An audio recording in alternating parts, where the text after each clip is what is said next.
सभी को जय सिया राम। आज मंगलवार है और मंगल चर्चा के करने के उपलक्ष्य में आज हम लोग बालकांड के मंगलाचरण का डॉक्टर राजरानी शर्मा जी के द्वारा उसका भाव, उसका अर्थ, भावार्थ और व्याख्या, सार सब कुछ सुनेंगे, समझेंगे। तो राजरानी जी, आपका बहुत बहुत स्वागत है। और सभी लोगों से निवेदन है कि अपने आप को कृपया म्यूट कर लीजिए।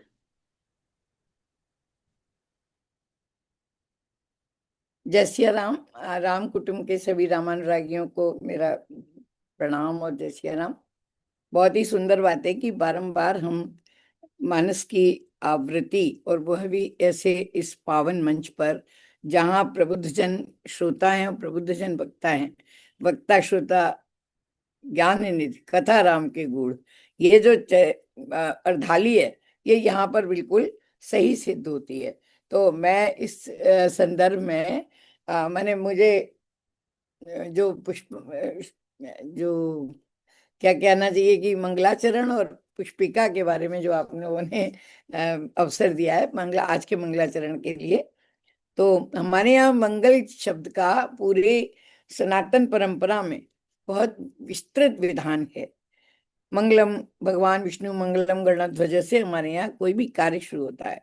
एक तो बाह्याभ्यंतर शुचि बहुत जरूरी है। ओम अपवित्रो पवित्रा व सर्वावस्था गतो विवाह या स्मृत पुंडरीकाक्ष, और भगवान राम पुंडरीकाक्ष है, विष्णु हैं और साक्षात विष्णु महाविष्णु और पुंडरीकाक्ष भी है।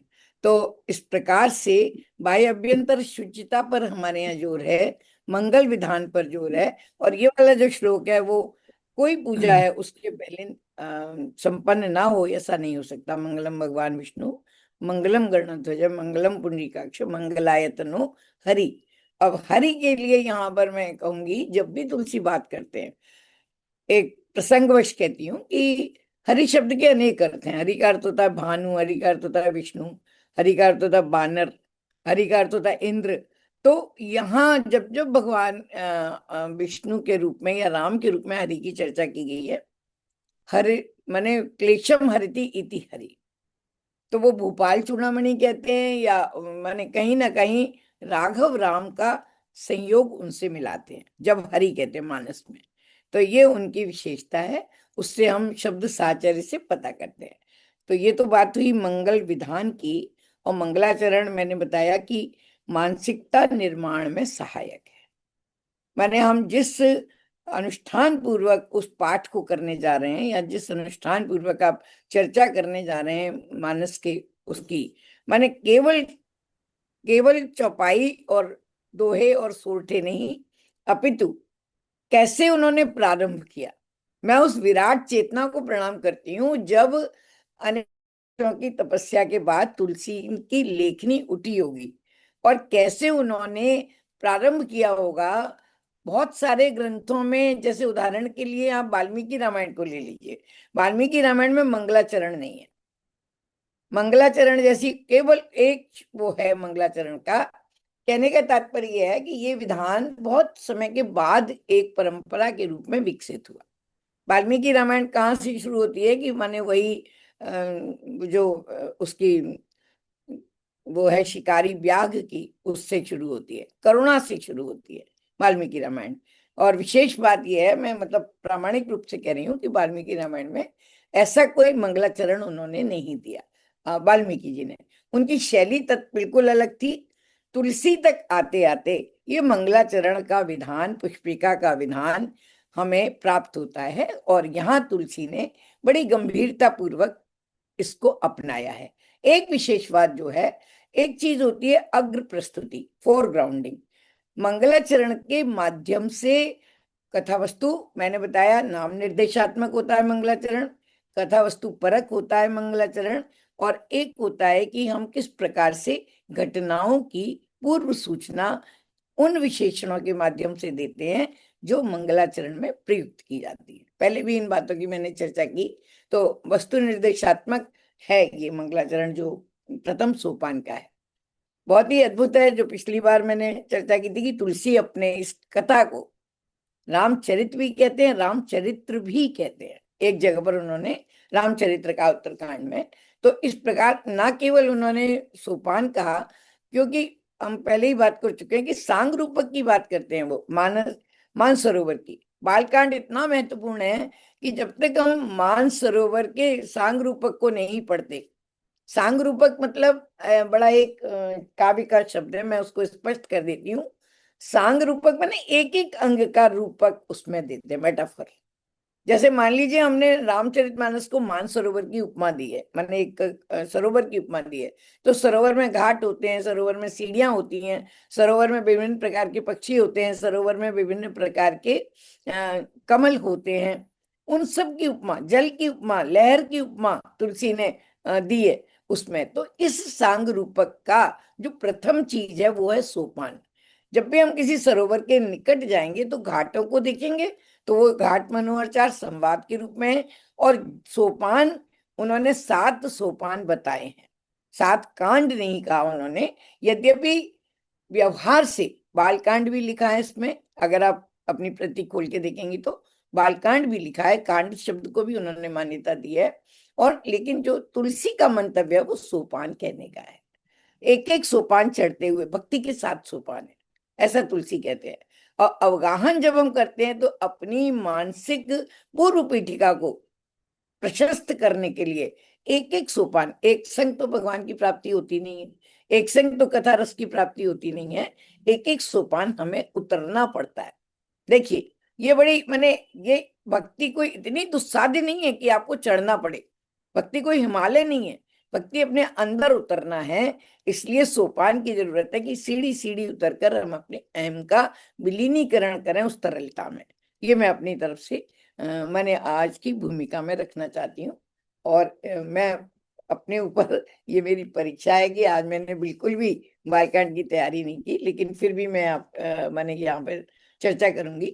कहने का तात्पर्य है कि जो मंगलाचरण है वहां ये विशेष मंगलाचरण है। जो तुलसी ये कहते हैं कि भाषा में भाषाबद्ध कर्म में सोई, संस्कृत बद्ध नहीं किया उन्होंने, भाषाबद्ध कर्म में सोई, मेरे मन प्रतीत अस हुई, ऐसे कहते हैं तुलसी। और उस राम कथा को मैं भाषाबद्ध करने जा रहा हूं। कौन सी भाषा? तुलसी की मातृभाषा, तुलसी की अपनी माँ की भाषा, उसमें उन्होंने लिखा।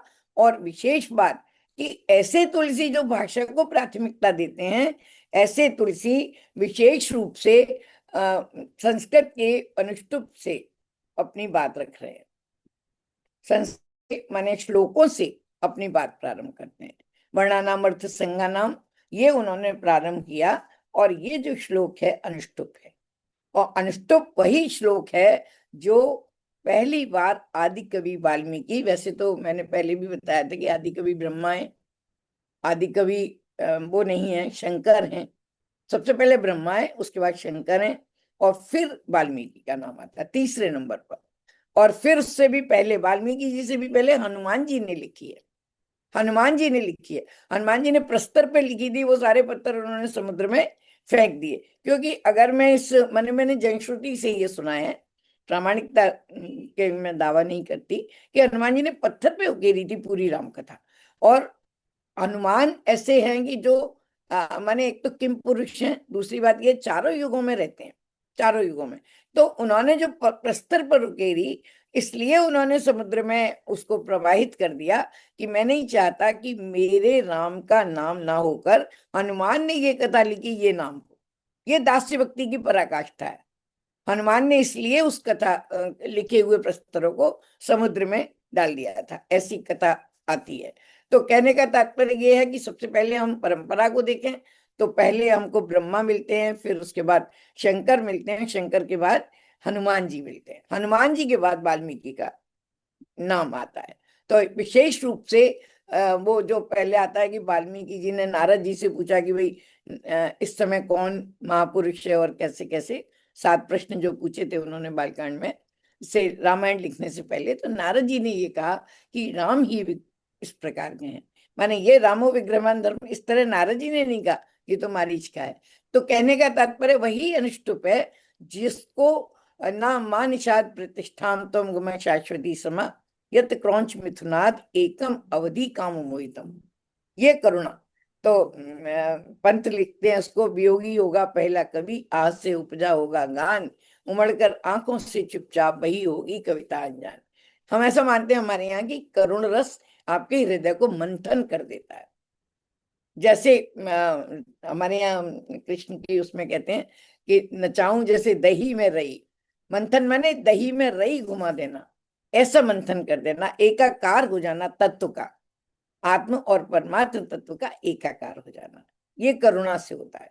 और करुणा और शोक का अगर मैं आपको अंतर बताऊं, नहीं, करुणा और दया का, दया में आप अपने आप को एक बार रोक लेंगे, लेकिन करुणा ऐसी बाध्य कर देती है कि करुणा में आप अपने आप को रोक नहीं सकते, आपको वो काम करना ही पड़ेगा जिससे आप करुणा द्रवित हो गए। इसलिए हम भगवान को दया सागर नहीं कहते, हम करुणा सागर कहते हैं। आप अक्षर दयालु तो हैं ही भगवान, अकारण करुणा वर्ण, लेकिन करुणा उनके उस नाम से जुड़ी हुई है। तो कहने का मतलब है वही अनुष्टुप छंद है जो करुणा का साक्षात्कार महाकवि ने किया, और स्वयं चमत्कृत हुए कि ये मेरे से अनुष्टुप बन गया।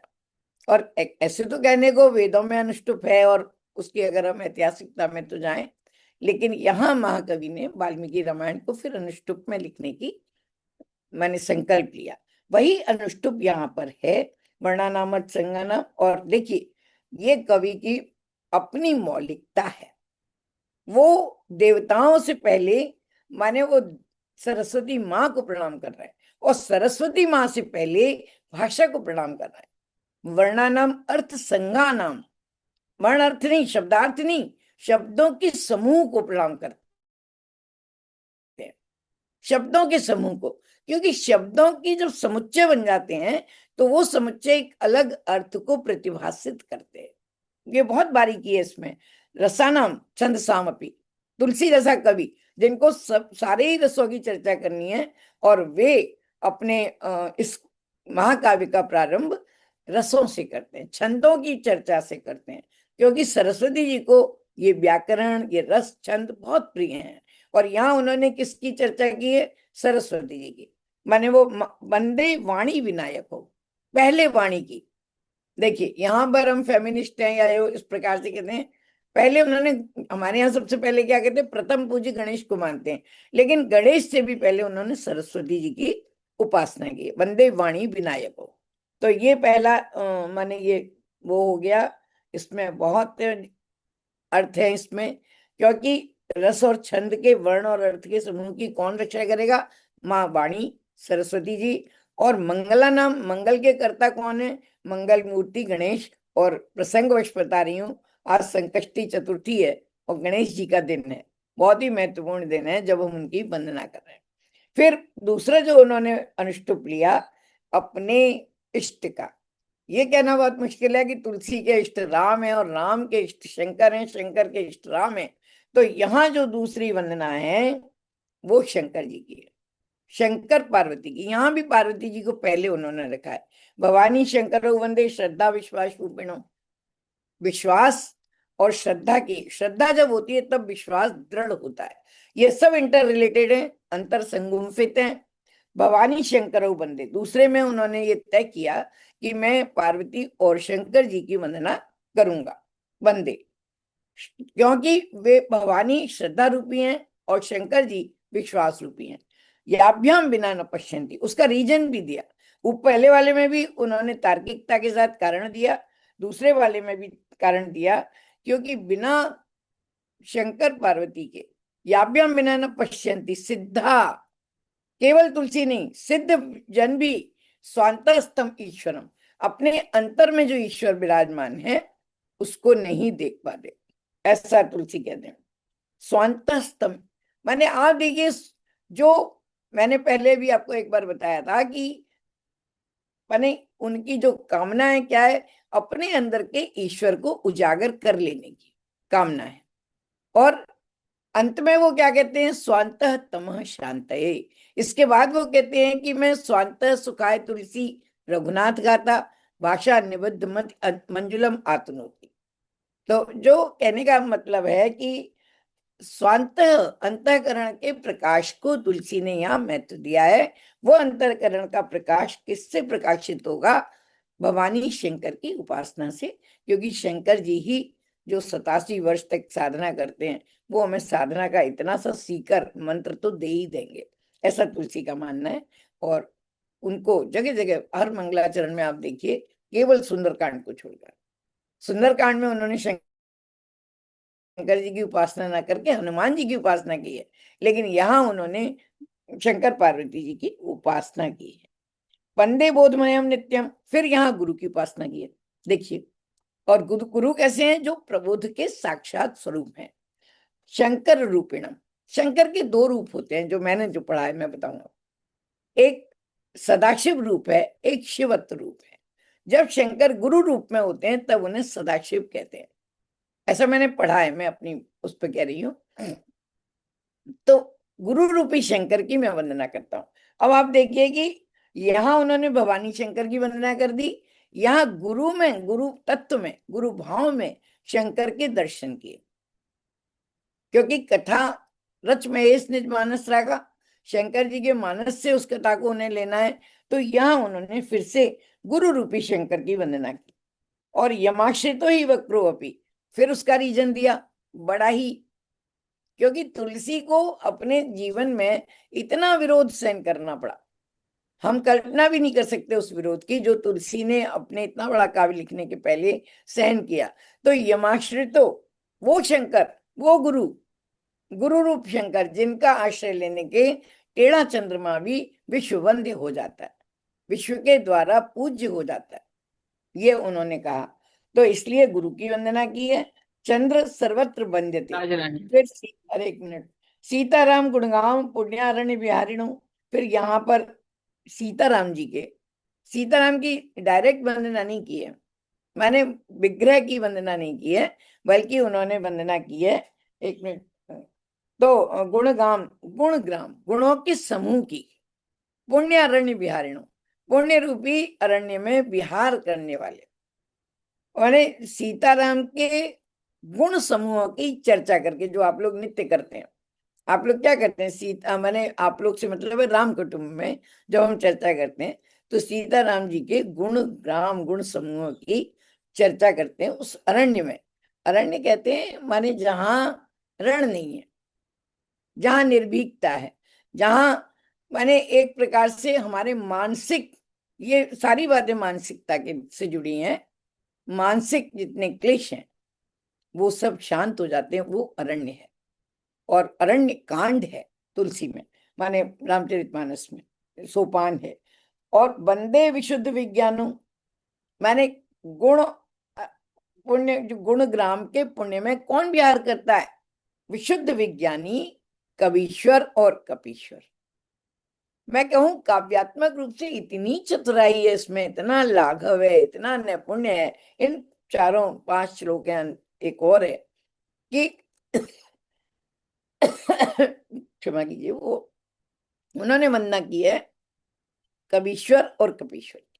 वे वंदना करने चाह रहे थे हनुमान जी, जिनके साक्षात्कार से वो राम कथा में प्रवृत्त हुए, राम कथा लेखन में वे वंदना करना चाह रहे हैं वाल्मीकि जी की, जो आदि कवि हैं।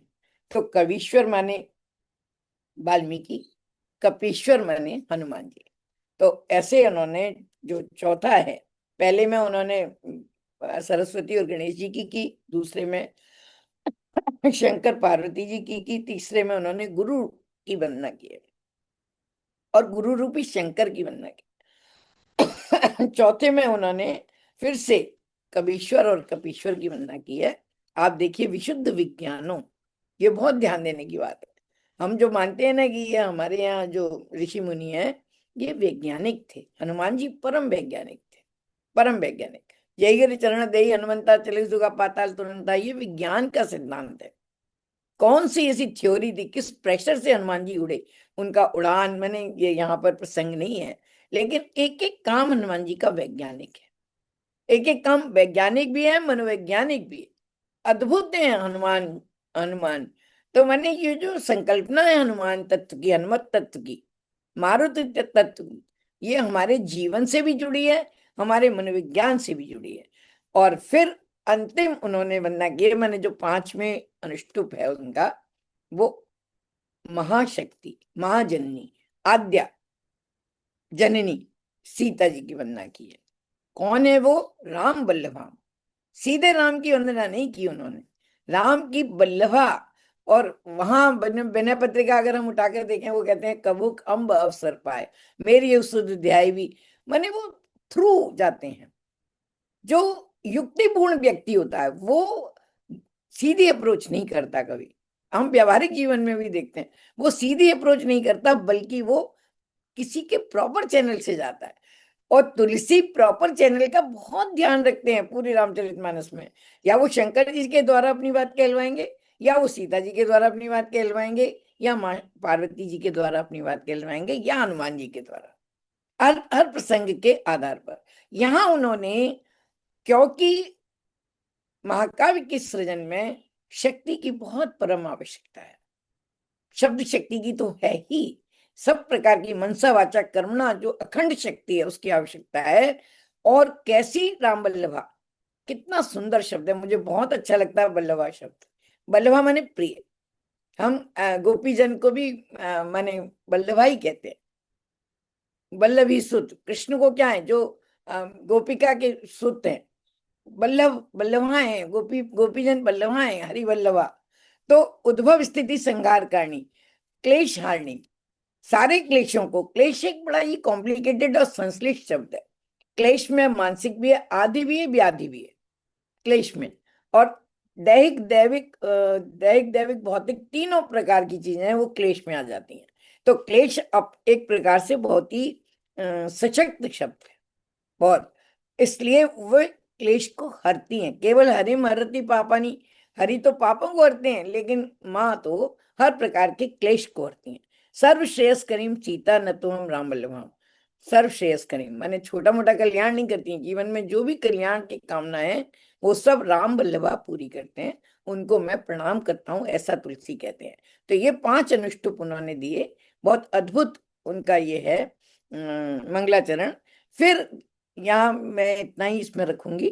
फिर जो दूसरा शार्दुल विक्रीडित छंद है उनका, जो एक और छंद है, यन माया वशवर्ती विश्वम अखिलम ब्रह्मादि देवासुरा, यत सत्वाद मृषय भाति सकलम रज्जो यथार हे ब्रह्म, यत पाद प्लवमे भवाम्बोधि तीर्षावताम, वंदे हम तम अशेष कारण परम रामाख्यम ईशम हरिम। देखिए, हरि के साथ उन्होंने फिर रामाख्य लगा दिया, राम नामक हरि की मैं वंदना करता हूँ। तो हरि के जो पर्याय हैं उनमें कोई भ्रांति ना हो, इस प्रकार से मैंने अभी आपसे चर्चा की थी। तो राम कहने वाले भगवान हरि की मैं वंदना करता हूँ। ये बहुत ही सुंदर है। विश्वम अखिलम ब्रह्मादि देवासुरा। अब देखिए, ब्रह्मादि देव कह के वो उन्होंने स्वर्गलोक का प्रतिनिधित्व कर दिया, ब्रह्मा। और ब्रह्मादि देव में शंकर भी आ गए। ब्रह्मादि देव में माने शंकर और ब्रह्मा जी आ जाते हैं, फणींद्र आ जाते हैं, शेषनाग। और ये तीनों प्रकार के हैं। देखिए, ब्रह्मा जी से स्वर्गलोक, शंकर जी से मृत्युलोक, और फणींद्र जब भी वो अहीश महीश कहते हैं तो उनसे वो पाताल लोक की प्रतिनिधित्व करते हैं। और एक कथा में बात बताऊं आपको। देखिए, जामवंत जी जो है वो ब्रह्मा के स्वरूप हैं, और हनुमान जी शंकर के स्वरूप हैं, और लक्ष्मण जी शेषनाग के स्वरूप। तो ये जो 3 शक्तियां हैं, जो आकाश में है, पाताल में है, और मृत्युलोक में है, ये तीनों भगवान के अवतार कार्य में भी उनके साथ में हैं। प्रकट लीला में सेवा करती हैं। जामवंत जी, ब्रह्मा जी जामवंत बन के सेवा करते हैं, शंकर जी हनुमान जी बन के सेवा करते हैं, और लक्ष्मण जी तो अनुचर हैं ही, क्षण क्षण के वो सेवा करते हैं। और ये यहाँ पर इसलिए उन्होंने कहा है ब्रह्मादि देवासुरा, यद सत्वान मृषय भांति, माने जिनकी कृपा से ये जो सारा माने एक बहुत बड़ा दार्शनिक तत्व है इसमें। जैसे रज्जू में हमें सांप दिखता है, और भगवान की कृपा होती है तभी हम उसको सांप को रज्जू समझ पाएंगे, जो माया रूपी रज्जू है उसमें। ये एक दार्शनिक बहुत बड़ा प्रकल्प है। तो उससे वो भगवान मृषय हमें प्रतीत होता है, ये माया हमें मिथ्या लगती है। ब्रह्म सत्यम जगन मिथ्या, शंकराचार्य तो कह गए, यहाँ उन्होंने उसका इशारा दे दिया बस। ये जो सारा संसार है हमें मृषा के समान, मुझे बता दीजिएगा समय हो जाए तो यद पाद प्लवम एक, माने जिनके जो उसके जो चरण हैं भगवान के, वो केवल इस संसार रूपी नौका को, सागर को पार करने के लिए नौका है। भगवान के चरण। वंदे हम तम अशेष कारण परम। अशेष कारण, अशेष शब्द बहुत सुंदर है। जैसे शेष शब्द सुंदर है, लक्ष्मण जी शेष हैं, राम अशेष है। बहुत बड़ी फिलॉसफी है। लक्ष्मण जी शेष हैं माने जो बचता है, और राम इनफाइनाइट हैं। इनफाइनाइट माने अशेष, इनफाइनाइट माने जिनका कभी अंत नहीं है। तो ऐसे राम अशेष हैं, कारण परम। अशेष कारण माने हमारे भ्रम को मिटाने वाले, हमें ब्रह्मादि देवासुरा जिनकी कृपा कटाक्ष में जो बसते हैं, ऐसे राम नामक हरि की मैं वंदना करता हूँ। सोचिए, माने जो उनके इष्ट हैं, जिनके लिए वो रामायण लिखने जा रहे हैं, रामचरितमानस लिखने जा रहे हैं, उनका यहाँ पर इस प्रकार से उन्होंने उल्लेख किया है। अब समय न रह जाए तो मैं दूसरे पर भी आती हूँ। बसंत तिल का छंद है इसमें। नाना पुराण निगमागम सम्मतम यत् रामायणे निगदितम क्वचिद अन्यतोपि। ये पहले तुलसी हैं जो कन्फेस करते हैं। आत्म स्वीकृति तुलसी की है, पहले हैं जो तुलसी, जिन्होंने स्वीकार किया, घोषणा पूर्वक, उद्घोष पूर्वक दुंदुभी नाद कर दिया कि मैं जो कह रहा हूं वो नाना पुराण निगम और आगम मने तंत्र सब में जो है उसको लिया है मैंने। रामायण निगदितम, जो रामायण में कहा गया है, वाल्मीकि रामायण में और सारी रामायणों में, तुलसी से पहले 30 रामायण लिखी जा चुकी थी, तो निगदितम मैंने कहा गया है। क्वचित अन्य तो भी कोई ऐसा कह सकता है? इतना बड़ा विश्वास। मैंने पढ़ा था मानस का अंश, उसमें पढ़ा कि तुलसी के जो रत्नावली के जो पिता थे, उनके पास एक विशाल पुस्तकालय था। वो सारा पुस्तकालय तुलसी ने चर्वण कर लिया था। रत्नावली के पिता बहुत विद्वान थे और रत्नावली स्वयं बहुत विद्वान थी, तो उनका जो विशाल ग्रंथागार था वो तुलसी को मिला। तो उन्होंने पढ़ा, और आप देख लीजिए इतनी तरह के ज्योतिष है और अंतरिक्ष विज्ञान है इसमें, और मार कौन सा विज्ञान है जो मानस में नहीं है। तो वो बिना माने एक प्रकार से एनसाइक्लोपीडिया है ये। संस्कृति का एनसाइक्लोपीडिया तो है ही, जीवन शैली का एनसाइक्लोपीडिया है, विश्वकोश है। ये मानस संस्कृति का विश्वकोश है, व्यवहार शास्त्र का विश्वकोश है, और बहुत सारी मनोविज्ञान का है। तो वो कहते हैं क्वचित अन्य तो भी, जो भी थोड़ा बहुत इधर उधर है वो भी मेरे मानस में आपको मिलेगा। स्वांत सुखाय, और फिर कारण दिया, जैसे हर अनुष्टुप में उन्होंने कारण दिया, तो यहाँ भी कारण दिया। स्वांत सुखाय तुलसी रघुनाथ गाथा। क्यों रघुनाथ जी की गाथा कह रहे हैं? अपने अंत के सुख के लिए। भाषा निबंध मति मंजुलम आतुनुति, और जो निबंध की भाषा है, भाषा रचना में निबंध कर रहे हैं। निबंध प्रबंध एक ही बात है, प्रबंध महाकाव्य और निबंध एक ही बात है। निबंध को आप ऐसे समझते हैं, लेकिन निबंध और प्रबंध हम लोगों के लिए माने व्याकरण में एक ही बात है। और प्रबंध काव्य है ये, महाकाव्य भी प्रबंध काव्य को कहते हैं। तो कहने का मति मंजुलम आतुनुति, और भाषा रचना में वे वर्णन करते हैं अति मंजुल, अति सुंदर। वो जो तुलसी कहते हैं, कभी अरथ आखर बल सांचा, अनुहर ताल गति नट नाचा। तुलसी कहते हैं माने केवल शब्द और अर्थ का बल होता है कवि के पास, धन का बल नहीं होता, शक्ति बाहुबल नहीं है कवि के पास। केवल शब्द और अर्थ को वो ऐसे नचाते हैं जैसे कि नट जो है केवल अपनी मंत्रों और अपनी बातों के आधार पर नट, वो उसको नट जो है वो ताल के आधार पर नाचता है, ऐसे तुलसी कहते हैं। तो वो यहाँ पर उनका ये कन्फेशन है। कन्फेशन माने आत्म स्वीकृति है। माने उन्होंने कोई ये कहे ना कि उन्होंने यहाँ से चुराया, यदा यदा ही धर्म से ग्लानिर्भवति भारत, सीधा उन्होंने लिखा जब जब वो धर्म की आने वाले असुरतम अभिमानी, सीधा लिख दिया। बिल्कुल उसका अनुवाद आपको लगता है। ऐसी अनेक चौपाइयां हैं, अनेक चौपाइयां जो आपको लगेगा कि ये संस्कृत के श्लोक की यहाँ पर ये तदन रूप है। तो यहाँ तुलसी उसका निराकरण कर रहे हैं। ये निराकरण कर रहे हैं कि मैं लिख रहा हूं तो पहले मैं कह भी रहा हूं कि जो निगम में है, इसलिए ये वैदिक है, इसलिए ये वेद वचन के अनुरूप है। वेद को लोक में ढालने की युक्ति है रामचरितमानस। जो वैदिक ज्ञान है उसको किस प्रकार लौकिक बनाए, इसकी इतनी बड़ी डिवाइस है, इतनी बड़ी युक्ति है, प्रयुक्ति है। प्रयुक्ति को हमारे भाषा में रजिस्टर कहते हैं, माने जो बहुत ही हार्ड कोर होती है, ये प्रयुक्ति है। हम लोगों के शब्द में ये प्रयुक्ति है, लेकिन आप सामान्य रूप से समझें ये युक्ति है, ये बड़े उपाय है, तरकीब है। वैदिक ज्ञान को, वैदिक परंपरा को, सनातनी ज्ञान को, सारे सिद्धांतों के उसको रस को इसमें उतार देने के लिए शब्द शब्द में ये उन्होंने यहाँ उसका आत्म स्वीकार किया। तो बहुत ही सुंदर उनका ये मंगलाचरण का विधान है, जो उन्होंने बहुत डेलिबरेटली, सायास, अग्र प्रस्तुति, सारी बातें आपको मिल जाएंगी। शंकर जी की क्या स्थान है रामचरितमानस में, गुरु का क्या स्थान है रामचरितमानस में, ये आपको इन श्लोकों से देखने को मिल जाएगा। शंकर सीता जी को क्या किस रूप में लिया, मैं एक बात यहाँ स्पष्ट करना चाहती हूँ। भगवान के दो रूप होते हैं, एक ऐश्वर्य और एक माधुर्य। तो ऐश्वर्य को कभी तुलसी ने भूला नहीं है, और भगवान ने कभी माधुर्य को नहीं भूला। लेकिन जरा सी बात होती है तो तुलसी हमेशा कहते हैं कि भगवान तो साक्षात ब्रह्म है, उनके लिए तो ये कोई बात ही नहीं है ऐश्वर्य। लेकिन राम ने माधुर्य को नहीं भूला, राम ने ऐश्वर्य झलक ने नहीं दिया एक भी बार। बेहस बेहस बार बार हमको दिखता है ना कि राम जी हंसकर सब बात कह रहे हैं, वो माधुर्य को लीला अवतार में माधुर्य को, और दोनों का यहाँ समन्वय हो जाता है। ऐश्वर्य कहते हैं जो षड गुण होते हैं भगवान के, पराक्रम और वो सब जो भग के जो 6 गुण होते हैं, वो ऐश्वर्य हैं, षड ऐश्वर्य जो ईश्वरीय शक्तियां। और माधुर्य कहते हैं जो लीला में भगवान करते हैं, जैसे केवट से उन्होंने विनय करना, शबरी के यहाँ जाना, शर्वंग के यहाँ जाना, सुतीक्ष्ण के यहाँ जाना, बाली की रक्षा, वो सुग्रीव की रक्षा करना, ये सब माधुर्य है। भगवान चाहे तो क्या नहीं कर सकते, भगवान चाहे तो क्या उन्हें इतनी बड़ी सेना लेके रावण को मारने जाना पड़ेगा? रावण जो उनका द्वारपाल है, कभी नहीं मारने जाना पड़ेगा, एक कटाक्ष से वो सब समय पूरा हो गया। हो चुका कि है मैं प्रणाम और करती हूँ।